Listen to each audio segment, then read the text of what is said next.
Good evening. The important thing is I made it. So on the way, we are worried that maybe we'll be terribly late, but at least not too late. We'll get here. So I'm delighted, and I get very jealous when I come in front of young people. I get jealous because you're so lucky. You're lucky because you're born a few years back. Unlike us, in the prehistoric days, we were. I think the reason that I'm jealous, I see how powerful you are, the young people of this time. And I tell young people today are the most powerful generation in the entire human history. Not because these young people today are smarter than before. It's about the same. Smartness is the same. It's because you have technology in your hand, which no other generation ever had. Unbelievable technology. That gives you tremendous power. On the surface, you look just like another human being. But in reality, each one of you is a Superman and a Superwoman because of the power you get from the technology. So technology is an issue for me, excites me completely. People usually tell young people that you are the leader of the future. That's the standard way, say leader of the future. I try to repeat and emphasize that no, that's not true. Because you are leader already. So you don't have to wait for the future to become leader. A 15-year-old today is more powerful than probably 35-year-old of other generations. So what do you do with that power? That's the issue I raise. Because if you're not using that power, that will be wasted. So first to feel that you have that power, the amazing power that no other generation in history ever had, and decide how you're going to make use of it. My story begins not about power. My story begins with frustrations. I was born in a country where in each direction you see it's a lot of frustrations, a lot of disappointments, a lot of things you wish didn't happen the way it happens. And out of this frustration, you feel you're a totally useless person. You cannot do anything. You have nothing that you can make a change, make a difference. The country went through famine. When I was teaching economics in the university right next door, people are suffering of hunger, 1974. So I felt all the theory that I teach is useless stuff, has nothing to do with people's life. And I felt totally useless as a human being. I cannot be of some use to somebody. So that's what I was trying to do, getting into the village next door to the university campus to see if I have any use for anybody else. And then I did tiny little things to find my worth, that yes, I have some meaning in my life. And I did things which I knew nothing about. When you're desperate, out of desperation you do things which you never thought about. So I'm sure you have been told how to plan things, how to set things, everything very clearly. But that's not what I did. I jumped at things without knowing anything about it because I just couldn't wait. And you heard about microcredit, which goes with me. People remember how it started with me. It was not a pre-planned thing. Simply, situation is so bad, you had to do something. And that situation is about loan sharking in the village, which is just next to the university campus. And it's so ugly, feel so terrible that human being can be so heartless, so cruel to each other, giving tiny loans and take control of the full life of those people, turn into slaves because somebody gave you some loan, so he has the right to turn you into slaves. So you see it very clearly. It's not reading in the books. Just be there. You see the person who lends, you see the person who borrowed, and you feel totally important. You don't know what to do. Suddenly it came to my mind, I can do something. I can take care of this problem. It may be a global problem, who cares? But all I see, these people here, and I can solve the problem for these few people.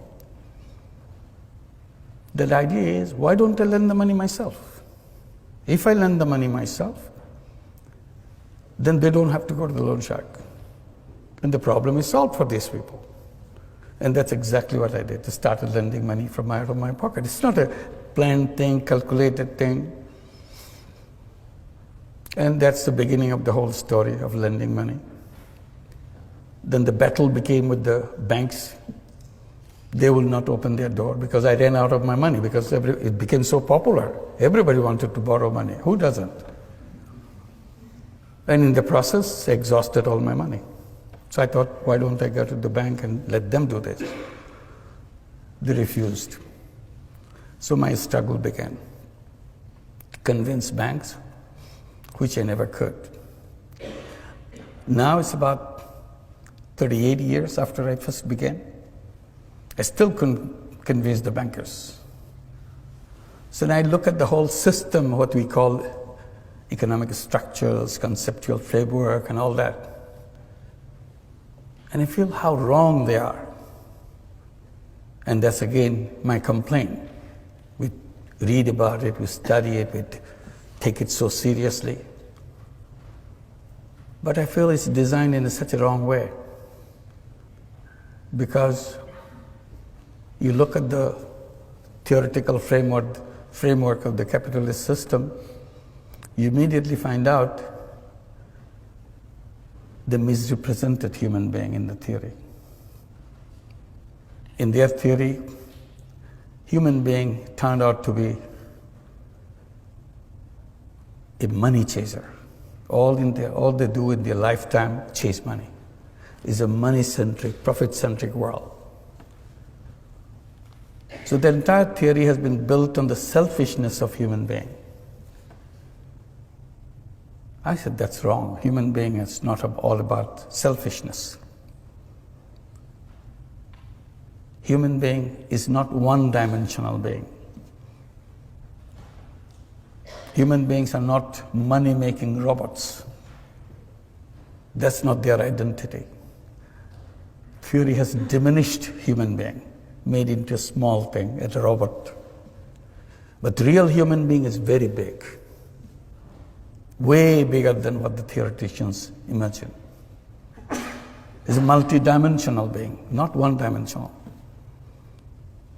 I said, just to take example, I said, theoretician took the selfishness in human being, built the whole theory out of it. They forgot the same human being is also a selfless human being. That selflessness was never allowed into the structure that they built. So they're left out. So if you want to be selfless, why don't you go and become a philanthropist? I said, no. Philanthropy is a different thing. I'm talking about the business world. Why can't I use the selflessness in the business world? And that's what I did without knowing about it. When I started working with the poor people, particularly poor women, I see so many problems around them. And I jump at doing something about it. Again, knowing nothing about it. So every time I see a problem, I create a business to solve that problem. It became a habit with me, and I created so many businesses. But a very different kind of business. People become curious. Why do you do that? It's not a business. I said, yes, it's a business. What do you mean by business? It has to be sustainable. That's what the quality of business is. So whatever I do is sustainable. There's a two-way flow.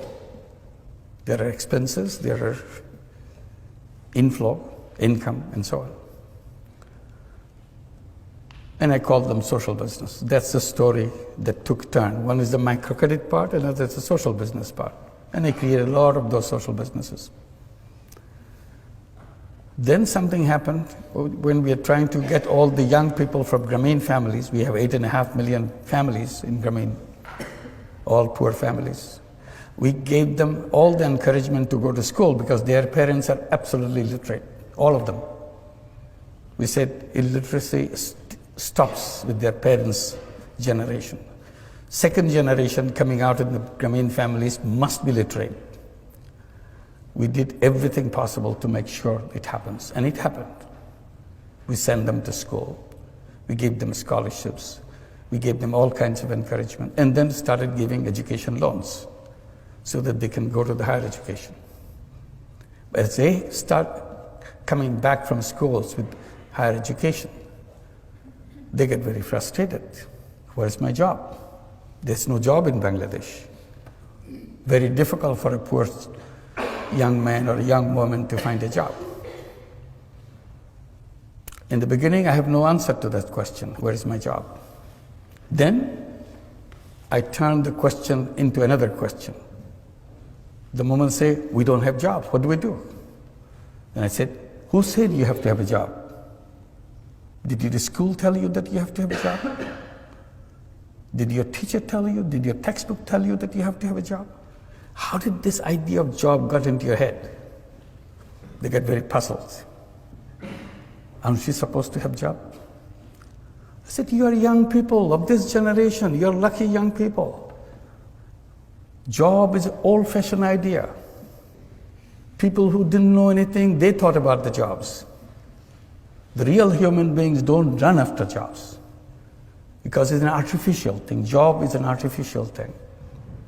Real human being is a go-getter. Real human being is an entrepreneur. It's in the DNA, it's in the blood. But somehow theory pushed them into wrong direction. Seek jobs. I said, you change your mind.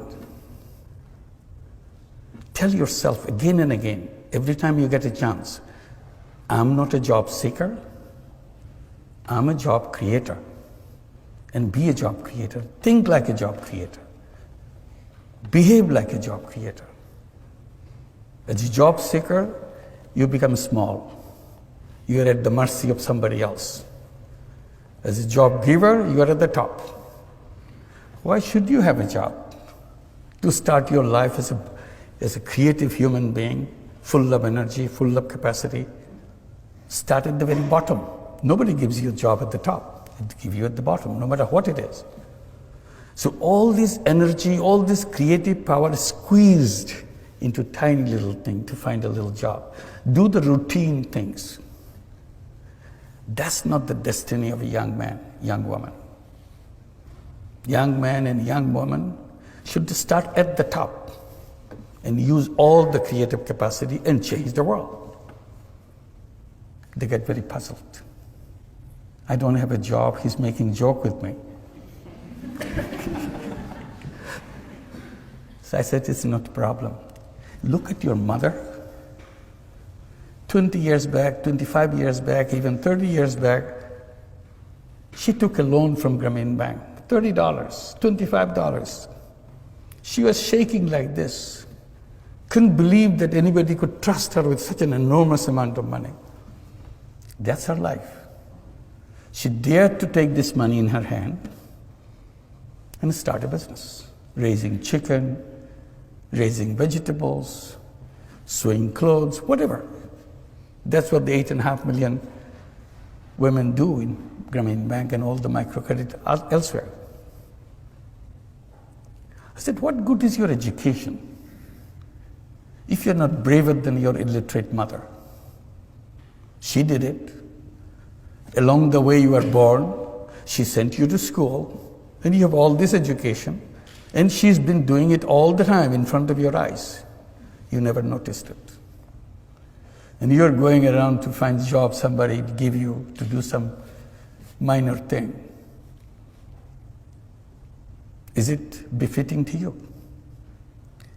So that is working. So what we did, we created a social business fund in Bangladesh. Tell every young person within Grameen families, come up with a business idea, anything. Even if you don't have an idea, look at your mother, what she's doing.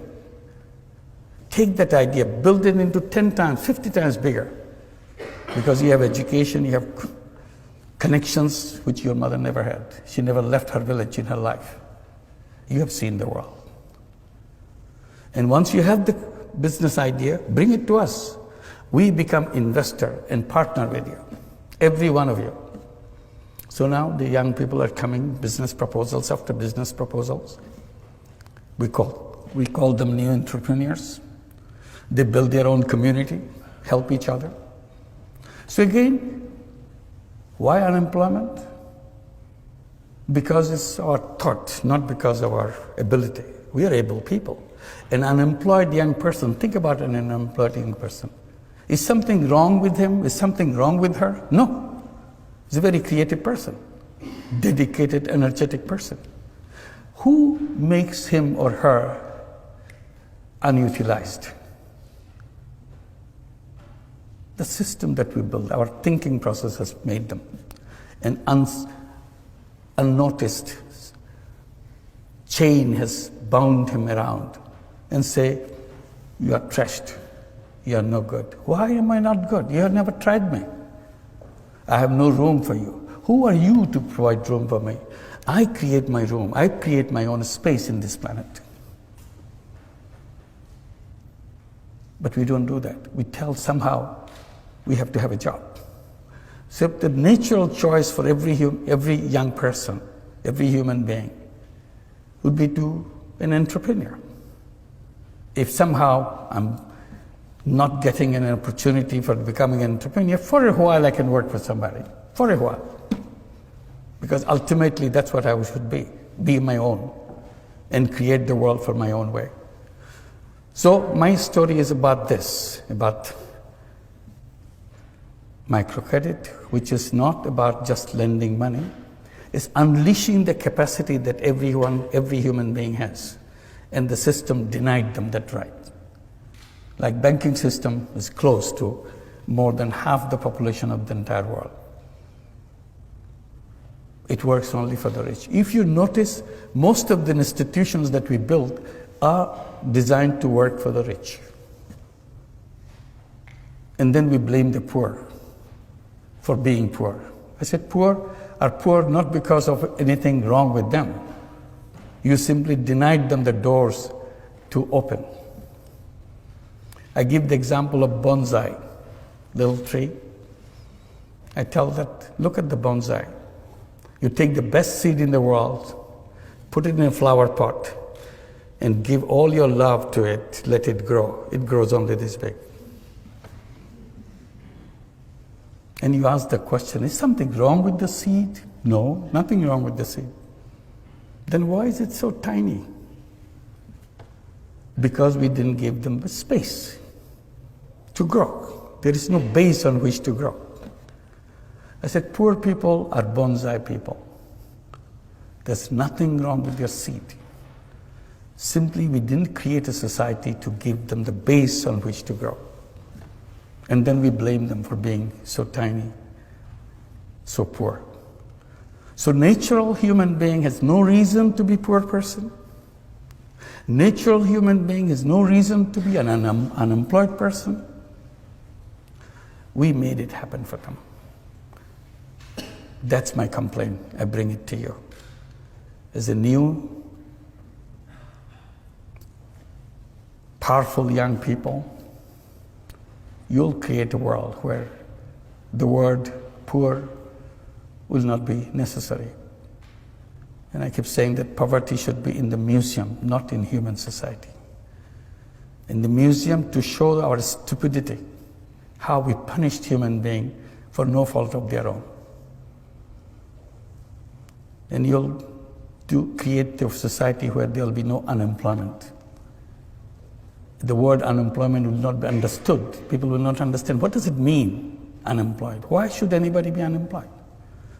The first thing to do is to make the word unemployment unemployed. And that's the beginning. Thank you very much.